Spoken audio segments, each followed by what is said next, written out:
നമ്മൾ ബഹ്റൈനിൽ ഒരു 35 വർഷം പഴക്കമുള്ള ലൈവ് കുക്ക് ചെയ്ത് ഫുഡ് വരുന്ന ഒരു ഷോപ്പിലോട്ടാണ് നമ്മൾ ഇന്ന് ഫുഡ് കഴിക്കാൻ പോകുന്നത്. നമ്മൾ നേരത്തെ അവിടെ പോയിട്ടുണ്ട്, പക്ഷേ ഇവര് പുതിയതായിട്ട് ഇതുവരെ പോയിട്ടില്ല. അങ്ങനെ പോകാത്ത ആരെങ്കിലും ഉണ്ടെങ്കിൽ ഈ വീഡിയോ കണ്ടിട്ട് നിങ്ങൾ പോകണം. അടിപൊളി ഫുഡാണ്, ലൈവില് സ്പെഷ്യൽ ഫ്രഷ് സാധനം നമ്മൾ കുക്ക് ചെയ്ത്.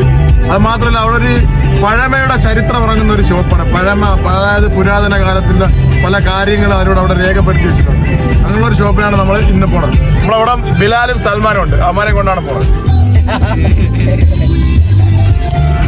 ബഹ്റൈനിൽ വളരെയധികം പഴക്കമുള്ള ഒരു ഫുഡ് സ്പോട്ടാണ് ഹസൻ മുല്ല അഹമ്മദ് ഗൾഫ് മനാം. അകത്തേക്ക് കയറി ചെല്ലുമ്പോൾ തന്നെ നമുക്ക് കാണാൻ സാധിക്കും ബഹ്റൈന്റെ പഴയകാല ഓർമ്മകളെ സ്മരിക്കുന്ന ഒരുപാട് പിക്ചറുകൾ ഇവിടെ. ബഹ്റൈന്റെ പഴയ കാലത്തിലുള്ള എയർപോർട്ടിന്റെയും റോഡിന്റെയും മാർക്കറ്റിന്റെയും ഭരണാധികാരികളുടെയൊക്കെ പിക്ചർ നമുക്ക് ഇവിടെ കാണാൻ സാധിക്കും.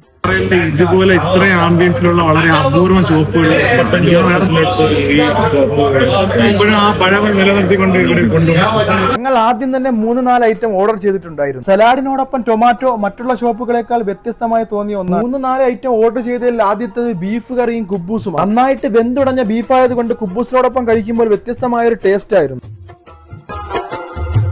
പിന്നെ രണ്ടാമതായി ടേസ്റ്റ് ചെയ്ത ലിവർ റോസ്റ്റ് ആയിരുന്നു. കുരുമുളകിന്റെ എരിവ് കുറച്ച് കൂടുതലാണെങ്കിൽ ടേസ്റ്റിന്റെ കാര്യത്തിൽ ഒരു രക്ഷമില്ലായിരുന്നു, സൂപ്പറായി. പിന്നെ ഞാൻ ട്രൈ ചെയ്തത് എഗ് വിത്ത് ഒനിയൻ ടൊമാറ്റോ റോസ്റ്റ് ആണ്. ഈ ഫുഡിനൊക്കെ ഇത്രയും ടേസ്റ്റ് ഉണ്ടാകുമെന്ന് ഇവിടെ വന്ന് കഴിക്കുമ്പോഴാണ് അറിയാൻ കഴിഞ്ഞത്. അവസാനമായി ഞാൻ ഓർഡർ ചെയ്തത് ചിക്കൻ കറിയാണ്. കുബൂസിനോടൊപ്പം ഇങ്ങനെ കഴിക്കുമ്പോൾ ഒരു രക്ഷയില്ല, പൊളി ടേസ്റ്റ് ആണ്. ബഹ്റൈനിലെ പഴയകാല പ്രവാസികൾക്കൊക്കെ അറിയാവുന്ന ഒരു ഫുഡ് സ്പോട്ടാണ് ഇത്. നിങ്ങൾക്ക് അറിയാത്ത നിങ്ങളുടെ സുഹൃത്തുക്കൾക്ക് നിങ്ങൾ ഈ വീഡിയോ ഷെയർ ചെയ്ത് കൊടുക്കും. ഇന്നത്തെ പ്രൈസും വളരെ ബഡ്ജറ്റ് ഫ്രണ്ട്ലിയാണ്. ഇതിന്റെ ലൊക്കേഷൻ വരുന്നത് മനാമ ഗോൾഡ് സിറ്റിയുടെ അടുത്താണ്.